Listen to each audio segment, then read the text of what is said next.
Hello and welcome to Verbling. I'm teacher Oakley, and once again it's idioms time. For the next hour, we will be learning idioms by doing some simple fill-in-the-blank type exercises. As we go along, I'll be explaining, clarifying the meaning of the idioms, as well as talking about the circumstantial use, when and where we tend to use these idioms most. And, trying to brainstorm with you, the class, any other related idioms that we can think of. Our theme for today's class is seeing is believing, the kind of idea that we use a lot, that meaning to see something is to believe or is to know it, as in when we say, I see what you mean, meaning I understand. The whole concept of vision equaling knowledge, belief, understanding, which is a overall pervading metaphorical theme in English. You see this a lot. When we give an opinion, we say things like, from my perspective, the way I see it. This is very common. Okay, my vision is, to say my idea is. This is a all-pervading kind of concept in English, which we will be examining today. Okay, so much for the intro. Let me say howdy, do a little microphone check, and we'll get started. Hello, Heidi. Hello, nice to see you again. Nice to see you. Are you okay? Yes, okay. Okay. I'm just drunk. All I right. got tea. Okay. Okay. I was worried you were sick or something. All right. Sounded a little Yeah. low energy. All right. As long as you're okay. Okay. Great. And Andre is with us. Hi, Andre. Hi, Hi. How are you doing? I'm doing fine, thank you. And you? I'm doing okay. I'm hanging in there. I'm doing all right, thanks. Okay. Plenty of room in the class, by the way. Others want to join us. Please come on in the class. We got plenty of room. So, okay. Well, Albina has joined us. Hello, Albina. Hello, hello, good afternoon. Good afternoon here. Good afternoon here, too. All right. Too. Yeah, okay. Well, good afternoon to you. Okay. Again, all right, our theme, seeing is believing. First of all, we're actually going to look at some literal meanings of some words that have something to do with sight, vision. Some of these keywords are going to be an integral part of the idioms, which we'll be learning a little later in the lesson. All right, so to see, obviously, physically means to use your eyes and understand stimuli that your eyes collect, obviously. But it also means in English, basically, to understand something. As in, seeing is believing, and I see what you mean. Okay, so let's look at these words. We're going to use these words in bold italics to fill in the blanks. Things that have something to do with vision. All right, let me quickly welcome Hogan to the class. Hi. Hi, How are Hogan. you? I'm good. How are you doing today? Yeah, I'm fine. I just arrived. Just got home. Oh, well, welcome home. Okay. Welcome home. Okay. All right, let's get started in our exercise. Heidi, number 1, please. If your eyes are very open, they are wide open. Right. The common collocation of words that we use to talk about, opening your eyes completely wide open. All right. Okay. as opposed to the opposite, which, Heidi, what would be the opposite of having your eyes wide open? Narrow? No. You can narrow your eyes, like if you're mad at somebody or suspicious, you narrow your eyes. What are you up to? Okay, but if you have your eyes completely closed, Blind? we say your eyes are shut. Shut. Okay, tight, shut, wide open, tight, shut, closed, tight, shut, eyes wide open. These are kind of opposite ideas we use for the physical meaning. Andre, number 2. Yes. Something which is very surprising is often called an eye-opener. Very good. Grammatically speaking, because you have the article N, you know the next sound has to be a vowel sound. So from a grammar point of view and pronunciation point of view, it would have to be an eye-opener. What's the idea? Already this is kind of a metaphorical meaning here. All right, well, okay, something which is very surprising. Never mind. It says what it is. Okay. A real eye, often we hear a real eye-opener is a common way to phrase it. All right, Albina, number 3. Hindsight is when you understand something in the past because when you think you have learned. Yeah. Okay. An interesting, very American analogy, which is very common. We have what we call an armchair quarterback. Okay.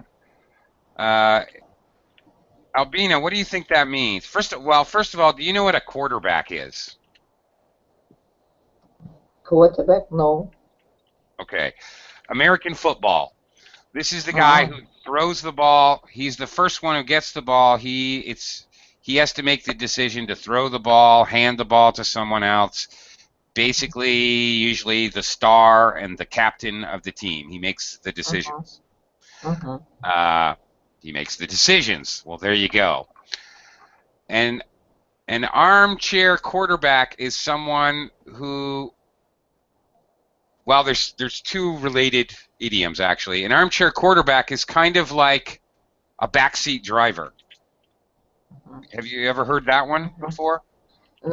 Yes, it seems to me that somebody who is in the car and who advise how to drive a car, who advise driver how to drive. Right. Advice. Well, okay, so an armchair quarterback sits there and watches the game, and he knows exactly what decision should be made. And all the same idea. So, in American culture, whatever, normal American society, American football is played on Sundays. Well, they'll have, 14 games on Sunday and 1 game Monday night. But in any case, traditionally, they play on Sundays.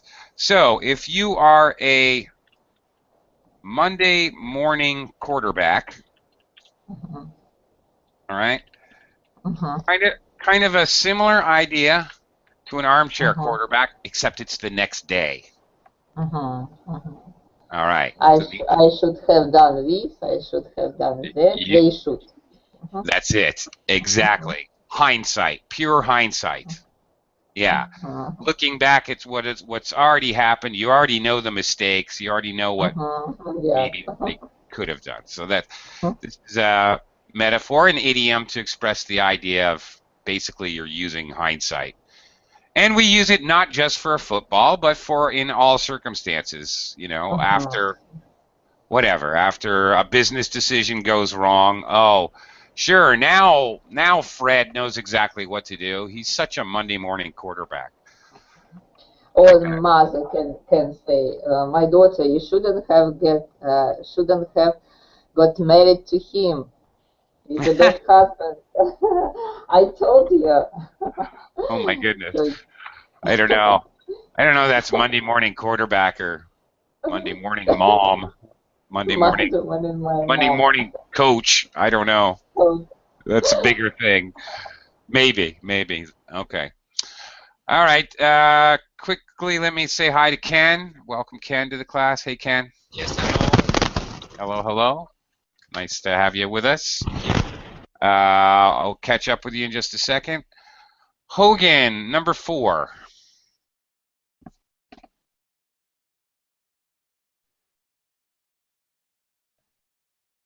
Hogan? I'm sorry, I muted it. Number 4, to make horses go in a straight line without looking to either side. They are fitted with blank so that they can only see straight ahead. It's blinkers? That's it. Correct. They're little things that you can see on the side of their eyes so they can only see straight ahead. Hogan, what in English, blinkers also means something else. If your eyes are closed and open quickly, then you call it blinker, right? No, you call that blink. To blink. Oh, that's blink. That's a verb. To blink. If you quickly open and close both eyes, if you open and close one eye, that is, of course, to wink. Yeah, right. Right. Blinkers is a noun. Interestingly, it's on a car. Like a signal? A car, an automobile. You drive a car. What are blinkers? You turn on the light and turn off the light quickly. Is that right? Well, not exactly. Well, they do it by themselves. If you want to make a left-hand turn, you put on your blinker or directional signal. Mm-hmm. All right, and the little light in the front and then the back of your cars goes ding, ding, ding, ding, ding, ding, ding. Oh, it's kind of a sound. Well, it actually, I don't know in new cars if it still does this, but in old cars it actually made a sound. It actually went ding, ding, ding, ding. Yeah, I know what you mean. Yeah. Okay. So but the main point is the light that other people can see, other drivers can see that your intention is to turn left or turn right. Yeah. Right. Because it only goes on one side of your car at a time. Those are called blinkers traditionally. Americans, I'm not sure about Brits. I don't think the British call them that. There's a lot of words for parts of a car that are different in British English and American English. This may be one of them. But technically, they're directional signals. Americans almost always call them blinkers. Put on your blinker if you're going to make a turn. Okay. Okay. So blinkers in here, the meaning for British only or American as well? American use blinkers all the time. That's the word they use. I'm not sure about British, so it's the other way. What you said. I don't know what. I think they call it something else, but I'm not sure. All right. Okay. Moving on. Ken, number 5. Very well. What else is called mud? Yes, it is. What that has to do specifically with seeing and vision, well, that remains to be seen. Okay, that's it. Very wet earth is mud. All right, that's that. Okay, Heidi, number 6. Short-sighted people cannot see things which are far away. That's right. I always got this wrong when I was a kid. Yeah, short-sighted means you can see well a short distance. Far-sighted means you can see well a far distance away. For some reason, I always got this backwards when I was growing up. Okay, that's right. Heidi, are you short-sighted? Short-sighted, by the way, is often called nearsighted as well. But I already had and when I go on an operation. Oh yeah, right. And success? Yeah, I can say anything. Okay, cool. Not Short like, sight. not like African people. Not sure what that means, but okay. All right. So the opposite is farsighted. Short-sighted is also commonly called nearsighted, specifically about vision. All right. Andre, number 7. If something disappears along a road, eventually you lose sight. Yeah, it's got to be. Yep, there it is. You lose sight of something. Yeah, you can't see it anymore. All right. Also, sight obviously describes like hearing, sight, taste, describes the sense itself. Okay, Albina, last one of the group here, number 8. You usually get a good view of the surrounding countryside from the top of a hill. Yeah, well, that's logical, I suppose. Yes, of course, a view. Nice view. A view is a noun. A view can be a verb, to view something. But often, yeah, to just talk about the panoramic, what you can see. Okay. Like on the top of a hill, whatever. You take a picture when you see a good view. All right. Let me quickly welcome Ileana to the class. Hi, hi, Ileana. How are you? Yeah, hello. Okay. Hello. Sorry. Hi. Okay, I'll come back to you in a little bit when we get there. All right. See the point. All right, this next exercise, we're going to use the following phrases to complete, or some of them are idioms, to fill in the blanks, to complete the sentences. Okay, before we start, since it's not on our list, taking a quick look at this quote here: the world will not understand if you just turn a blind eye to the truth and pretend it has nothing to do with you. It is nothing to do with you. Okay, if you turn a blind eye, there's the idiomatic expression. If you turn a blind eye, you ignore something, maybe something that's you turn a blind eye because you don't want to deal with it, or you don't want to recognize the problem, or you don't want to be responsible for fixing the problem. For whatever reason, you ignore an obvious problem. The concept is that you definitely know what the problem is. It cannot be ignored. It's very obvious, but if you turn a blind eye to it, you ignore it. If parents turn a blind eye to their teenage children's problems, this can lead to big problems. They just ignore the problem, hope the problem goes away. An expression that goes with turn a blind eye and hope the problem just goes away is very common, because that's basically the idea of turn a blind eye. Okay, let me quickly welcome Sam to the class. Hi, Sam. Welcome. Hello. Yes, hello. Good afternoon. Hi. Good afternoon. Okay, we're going to continue here. Hogan, fill in the blank exercise again with number 1 here. Number 1, why do you want me to complain? I can't blank. Why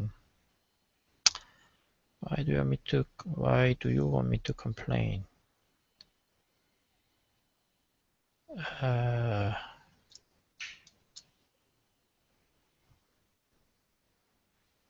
I can't see the point. That's it. So what is the meaning here? I don't know what's going on. Yeah, well, not exactly. I can't see the point is like I can't see the reason. I can't see the reason that you want me to complain. Okay. What's the point? You know, when somebody says, "What's the point? What's the reason?" There's no logical reason. You're disputing the logic, okay, of the situation. The reason. You can think of it as the reason. It is often negative. What's the point? Or I can't see the point. But it can be positive. Oh yeah, that's a good argument. I see your point. I see your reason. Your supporting reason for your opinion. I see your point. Or good point. Oh, you make a good point. Okay, lots of variations of this idiom. And it can be used in any situation to talk about the validity of reasons, good reasons, bad reasons, no reasons. All right. Ken, number 2.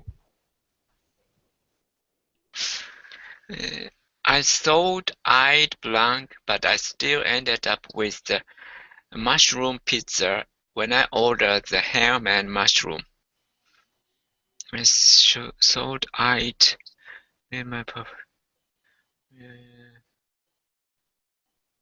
That's what see the point. I made myself perfectly clear. That's it. Okay. Okay. All right. Obviously, he didn't make himself perfectly clear. All right. Okay. So, what's the idea here? I thought I'd made myself perfectly clear.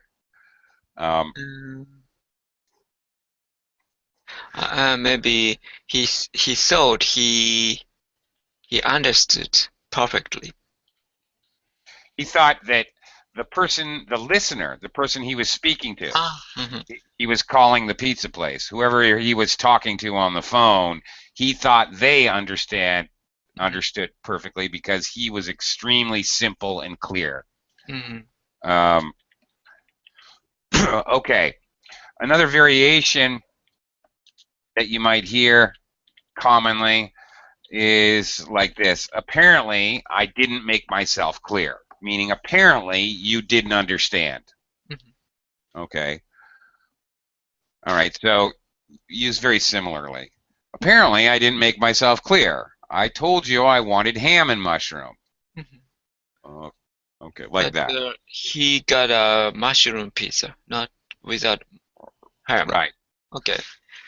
Okay. So, as we can see, there's kind of a negative circumstance here. It is a negative circumstance. We use this idiom when somebody did not understand us. Okay, and we're frustrated due to the fact somebody did not understand us, even though we felt like we had been very clear. Okay. Often used as a discourse marker, signal phrase. Let me make myself perfectly clear. My position is that I will drop out of the presidential race if I lose on Tuesday. Okay, we use it as a way to introduce a truism or something that, a promise or something that we say that we're going to do, for sure. It's a very common discourse marker that we use when we're trying to be very clear, but even we're trying to make a promise or something. Actually, President Richard Nixon used to love that discourse marker. Let me make myself perfectly clear. I am not a crook. Famous speech back in the day. Okay, moving on. Ileana, number 3. Try to see the situation. I simply can't afford to spend 1,000 pounds on a holiday. The pound? That's right. Right. Okay. Try to see the situation through my eyes. Okay. I've also heard from my eyes, but that's wrong. It should be through my eyes. Okay. Ileana, there's another there's another idiom which it can be used to in a very, very similar way, in basically the exact same way, but it has nothing to do with eyes. It has to do with Yeah. feet. Well, shoes. For my shoes, yeah. Okay. Okay, but we would Oh, say it put like yourself in my shoes. That's it. You got it. Yeah, I remember. Yeah, that's it. I think that there is something like that. I mean, same, not idiom, like that common phrase, like collocation, or to explain the same. Yeah. So we could actually substitute that idiom right here. All right. Put yourself in my shoes. I simply can't afford to spend, and you'd be saying exactly the same thing. Yeah. Exactly. Okay. And, we can say it other ways. See it from my perspective. Perspective is where you are seeing something physically. It's where you are, what position you are visually seeing something in. Is it possible to say try to see that from my point of view? Yes, it is. That's very common, actually. I was just going to. Very good. I think that was the one I tried to remember. Well, you did. Success. Very much related. Same idea. See it from my point of view. See it from my perspective. Yes. All of these could be used in the same situation. In other words, you're basically asking the other person to understand it the way I understand it. Look at it. Yeah. Okay, that's it. Very good. So a whole cluster of idioms there that are kind of used with the same sort of idea, seeing, point of view, perspective, except the one with the shoes, of course. It's all used for the same purpose. Sam, are you back? Sam is back. Sam, number 4, please.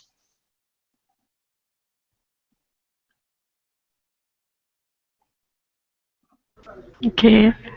Jen and Fritz are both in their 40s, so they are going into marriage with their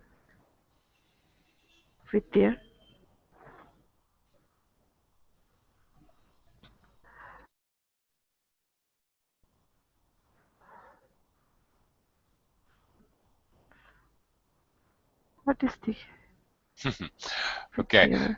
Now, the concept here is that they're in their 40s. That's the key. They have enough experience. Sorry? Okay. Okay. Okay. Can we say the first one A? See past. No. No, that's not having much vision. The idea, the overriding concept is seeing or having vision is equal to understanding and believing and knowing things. So the more we see, the more we know is the overriding concept in English, which we're exploring today. So the key here is they're in their 40s. They have a lot of experience. They have a lot of vision, not closed, like if you can only see past the end of the nose, that means a limited amount of knowledge, a limited perspective, a limited small knowledge. Any of these expressions where it's talking about big, seeing a lot of things, or seeing... So can we say the eyes? Sorry? Again? Yes, G, eyes wide open. Exactly. Okay, so if your eyes are wide open, you won't be fooled by anything. You have a... the concept with this idiom is that you know all the risks, especially it has to do with understanding and knowing all the risks behind doing something. All right. Okay, entering marriage, perfect. Okay, getting married, entering a business deal, buying stocks. This idiom gets used when in the circumstances where someone is doing something risky. Often used in the first person. I'm going in with my eyes wide open. I know the risks. I know what could happen. I'm taking this risk with my eyes wide open. Very common for this specific circumstance. So yeah, that's the idea.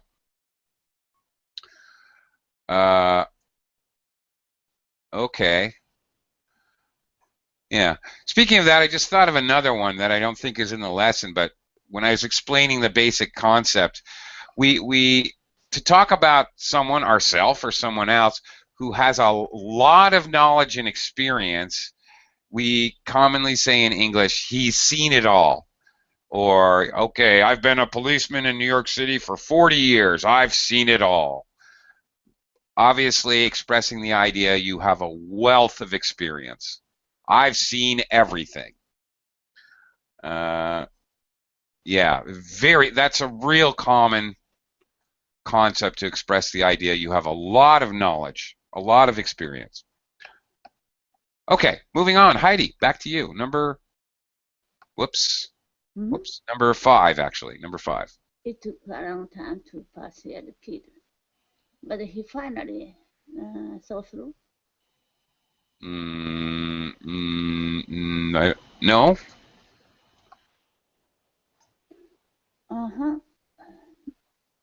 Saw through. Saw past the end of his nose. Well, maybe. If he was very short-sighted, if he wasn't really looking at a long perspective, if he wasn't thinking far in the future, then possibly in that specific circumstances, he finally saw past the end of his nose, a more open view. But there's another answer that has to do with the key that you're persuading him. You're giving your reasons why Pete should do something.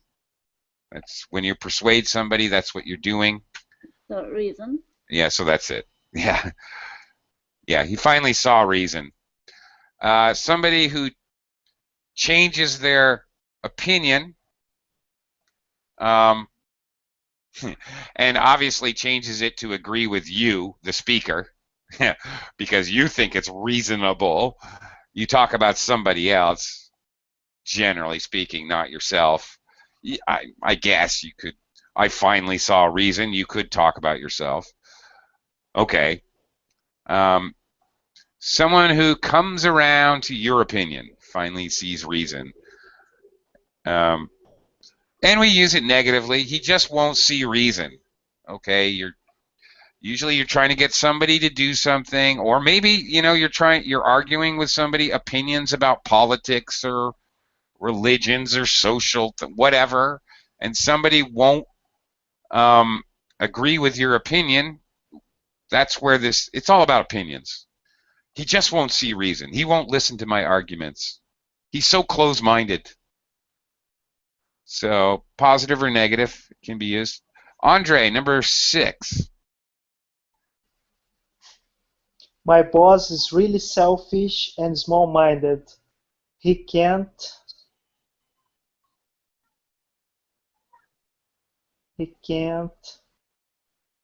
dot my I's. No. He can't. Well, here it is. He's very short-sighted. He's very selfish. He can't think past himself. His vision is very, very tight and small.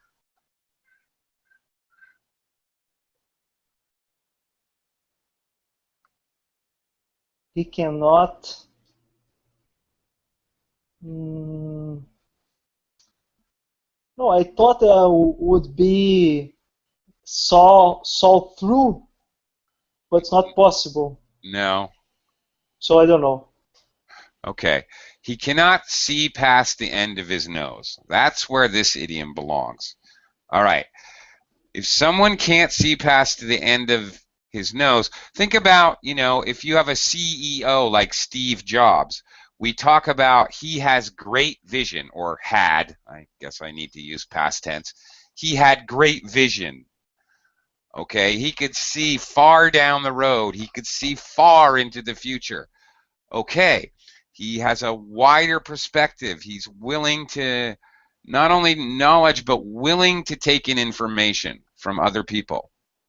That's vision. A visionary sees far into the future. Someone who doesn't see past tomorrow or 2 hours from now, someone who's very selfish, so they do not understand or won't understand other people's needs or wants or concerns. All right, they can't see past the end of their nose. They have very limited vision. Okay. Small-minded, won't accept new ideas. So somebody who's very small-minded or closed-minded, they won't accept new ideas. So of course their amount of knowledge they could possibly have is limited because they won't accept knowledge. Another way to say that, they can't see past the end of their nose. All right. Okay. You get the idea, Andre? Yes, I got the idea. It's because I thought this option already had been used, but I use it, but not used. Already yeah. used. One syllable. Yes, I used. Yeah. It's been chosen like 3 or 4 times, but it hasn't been right until now. Yeah. Yeah. Albina asking, broad-minded is the opposite of small-minded? Yes, it is. Small-minded is a synonym, means the same as narrow-minded. Broad, narrow, opposites. Small-minded and narrow-minded mean the same thing. Broad-minded and open-minded mean the same thing, and they're the opposite. So, yeah. Okay. Okay, so really, all right, see past the end of your nose can be used a couple different ways to talk about somebody who's very selfish, can't think about other people, somebody who's very, very, very conservative. It can also be used to show lack of distant thinking, somebody who only thinks about tomorrow.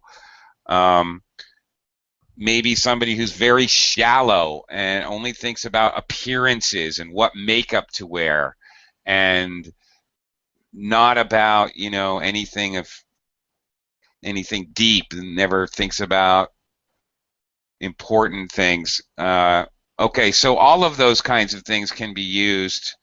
Somebody who can't see past the end of their nose, they're blocked. They have no vision.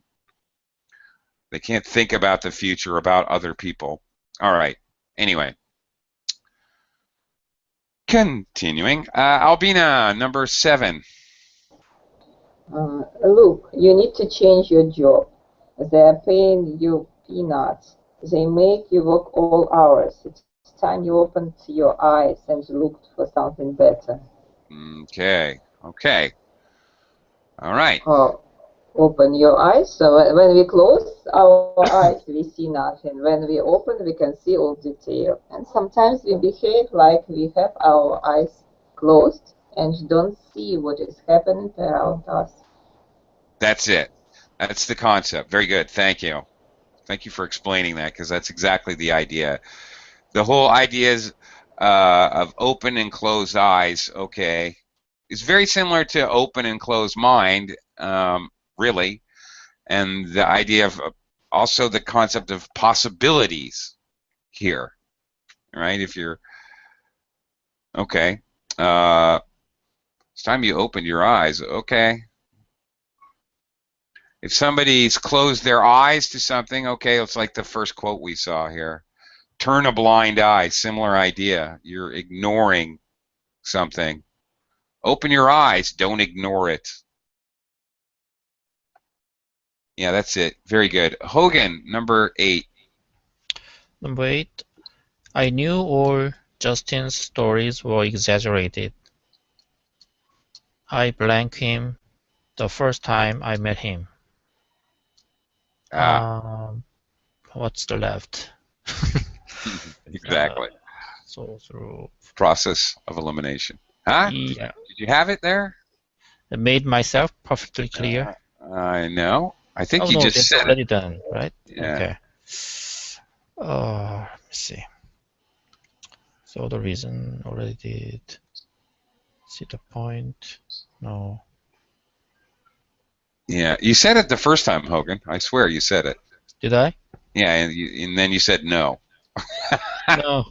But you were right. You saw through. Saw through? Yeah, that's it. Did I say Okay. that? You did. Okay. Okay. Well, what does it mean? Let's talk about it a little bit, because this one's just a little bit different than what we've been looking at today. So what does it mean if you see through somebody? I just knew everything about somebody. So I mind read kind of things. Mind read, yeah. Kind of like as if you were a mind reader. That's true. Now, I have to say here, if you see through someone, there's an implication, there's an inference that the person was trying to trick you, thus the person is dishonest. They're lying to you in some way. So if you see through someone, we can use this to mean like completely, but we can also see through his lie specifically. I could see through his lie about where the money went. All right. Okay. So, okay, like a mind reader, you're right, but it can be used generally to describe a person, as in our example, or it can be used for specific situations. Oh, I saw through his story. It's very common. When we say, by the way, somebody's telling a story in English, we mean they're making it up. It's imagination. It's not real.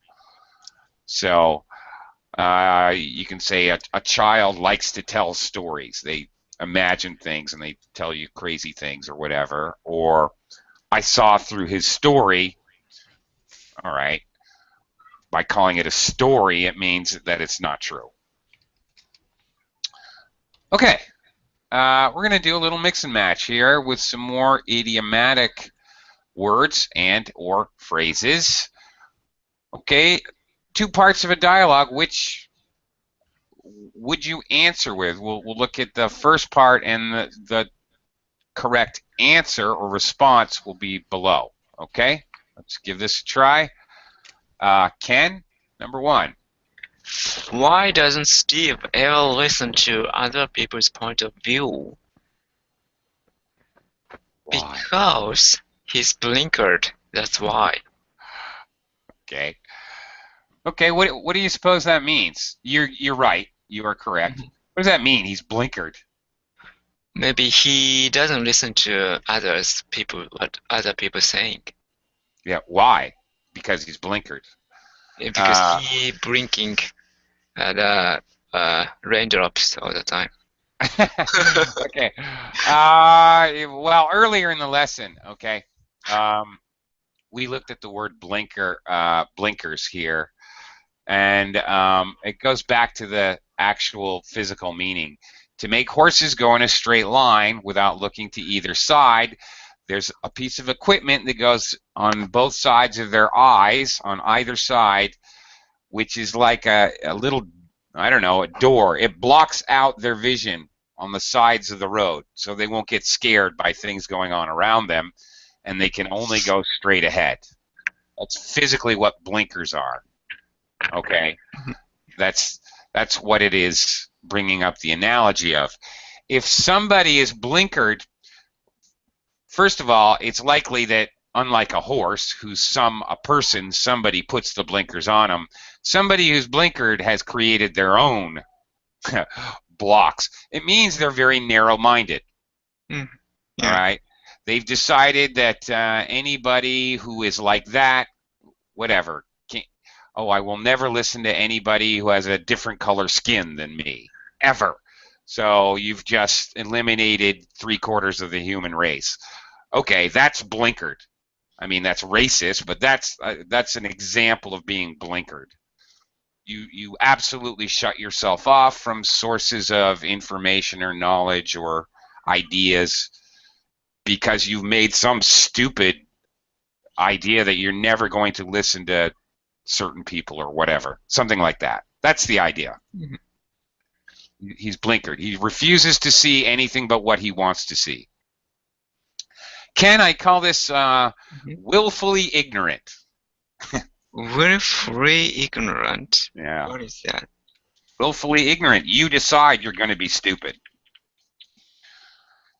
Okay. Willfully. Mm-hmm. Willfully, with your Willfully. will. You decide, I want to be stupid. I will not listen to other people. Donald Trump is my candidate, and I won't listen to anybody who wants to use any kind of reason or logic. I will not listen to it. Mm-hmm. Willfully ignorant. You decide you're going to be blinkered. That's the idea. Mm-hmm. Okay. You choose to be ignorant. It doesn't necessarily always negative. Yeah, it pretty much is. Well, okay, maybe that's just my opinion that it is. It's my opinion that, yes, that is ignorant. Why not leave yourself open to all possibilities? But other people may say, no, we should never think this way. We should never listen to ideas from whatever. I don't know. That's totally my opinion. Some people say that listen, not trustworthy thing on the internet or something. So I wouldn't listen to that actually. I see. Yeah. Okay. I see your point. Okay. Would we actually use the idiom in such a case? I don't think so. I don't think we would.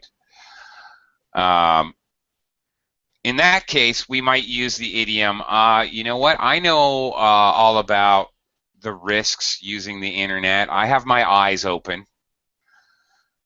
Which is actually, having your eyes open is a positive thing. It means you're knowledgeable and you understand the risks. Mm-hmm. Being blinkered means that you've basically decided to have a closed mind, which can't, it's negative. Okay. It's always used in a negative way. Always. Okay. Thank you. Sure. Ileana, number 2. Did you see the way Simon spoke to his wife? No, I didn't. Okay. Yes, it was a real eye-opener, wasn't it? I never knew he could get so angry. Yeah, that's it. All right, so again, what's the idea? It was a real eye-opener, wasn't it? Oh, means that previously he thought that Simon was a good guy, and now he understood that he's not. Yeah, a real surprise. It was. You could easily just say it was a real surprise, wasn't it? It surprised me. It was an eye-opener. Yeah. So is here it sounds like a noun, so it's like those situation was not eye-opening, but eye-opener. Yeah. Okay, that's a good point. It was, and it can be used as an adjective. It was an eye-opening experience. It was a real eye-opener. Here's a noun. It really opened my eyes. Here it's a verb. Can I say it was?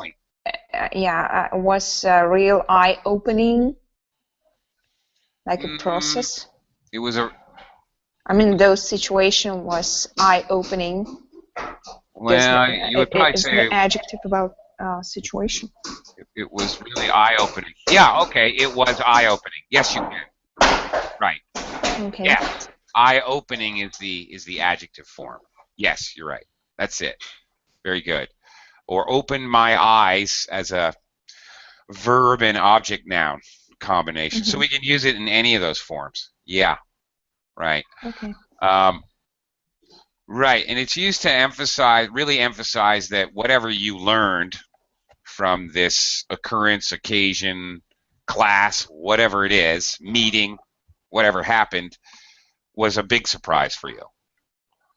Wow, really opened my eyes. Now, the eye-opener itself, in this case, is bad, that he's a really angry guy. Maybe he mistreats his wife.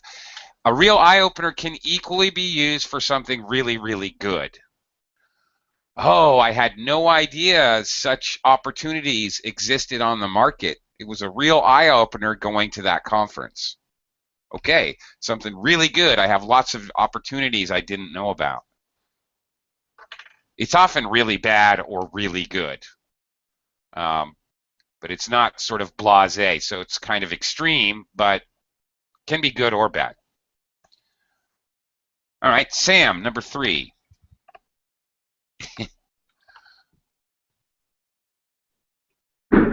Okay.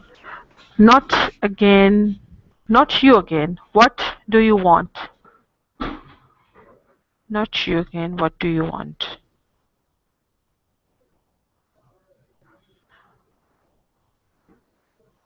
Not you again. Is it concerned with misunderstanding? Yes, it is.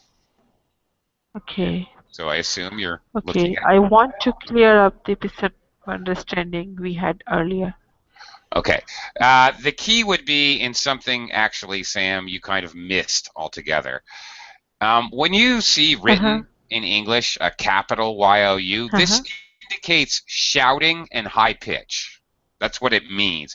Don't write in all capital letters if you're writing instant messages or you're writing emails or something, because if you do, as a native speaker, for example, I would actually read this aloud in my head as "you screaming at me," like that. You're shouting when you do that. And when I read it in my own brain, it actually translates as shouting and screaming. So it's extremely rude. So don't ever do that. But okay, not you again. What do you want? Okay. So the intonation, you just read it like, not you again, what do you want? It would never be spoken that way. This is clearly extreme frustration with the other person. Not you again. What do you want? Okay. Okay. All right. Clear up the misunderstanding. This is pretty straightforward. It's not very metaphorical, except clear up. All right. Okay. Clear up the misunderstanding. All right. Make sure we both understand each other. Okay. That's pretty straightforward.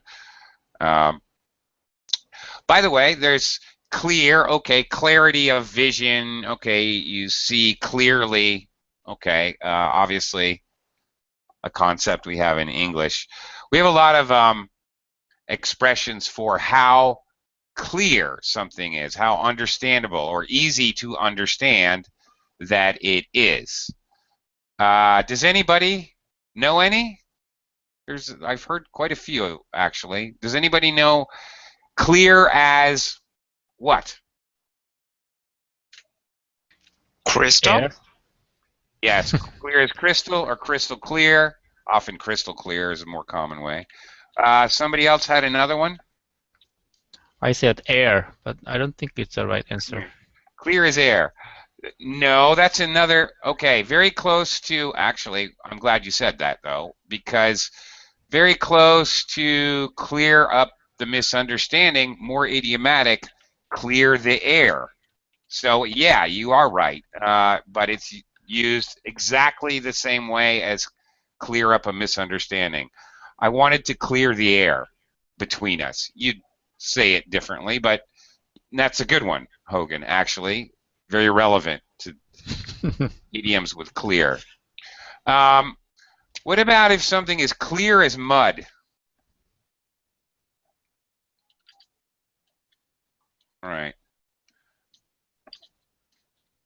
Well, if something is as clear as mud, mud being water and dirt, if you imagine putting mud on your face, on your eyes, what could you see? Nothing. So when something's as clear as mud, it's completely not understandable, incomprehensible, nonsense to you. You don't understand it at all. Clear as mud. Yeah, I don't understand anything. Okay. And it's a common, okay, as clear as this simile metaphor style. This is a way of comparing an adjective to, or really to add emphasis to an adjective. As clear as is a very normal simile to make. Oh, geez, we're almost out of time. All right, let's see if we can zip through the last few here. Heidi, number 4. We should never have bought this car. It's been nothing but trouble. Let me have a look. Yes, I see what you mean. He's looking at the car. Oh, I see that it's trouble. No, probably not. I think the idea here is the key part. We should never have bought this car in the past. Mm-hmm. All right. When you're advising somebody what they should or should not do in the past, okay, that's hindsight. Mm-hmm. Okay, another way of saying with hindsight is in retrospect. Okay, in retrospect, we should have done something, or with hindsight.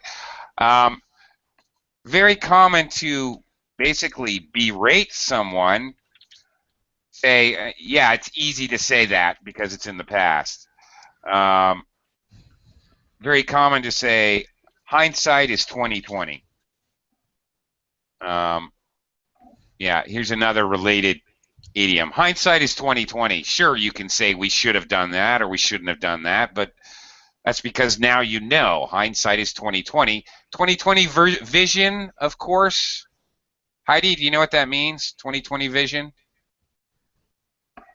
Mm-hmm. What is 20/20 vision? Do you know? In Japan, we say 2.0. Do you? Very good eyesight, right? Oh, technological. Yeah, and in English we say 20/20. That's perfect vision. Mm-hmm. Although, strangely enough, it's possible to have better vision. The higher the number, the worse your vision. It's possible to have 15. I had 15/20 vision when I was younger.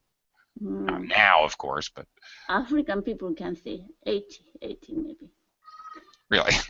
Okay. I have no idea. All right. We're almost out of time. Andre, number 5.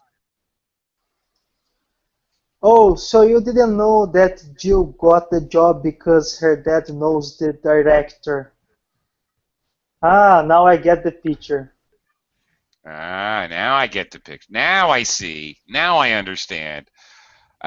We use this very common expression when there was something we didn't know. We get a piece of information. Oh, now I get the picture. Oh, I get it now. Oh, I see. All right. That kind of circumstance. All right. The last one here. These instructions are incomprehensible. Let me have a look. I see what you mean. Okay. I see what you mean. I understand. Yes, they're incomprehensible. They're as clear as mud. Yeah. Okay. Well, that's it. I got to get going. I've got another class to get to. So thank you very much. Hopefully you learned an idiom or two. Thank you very much.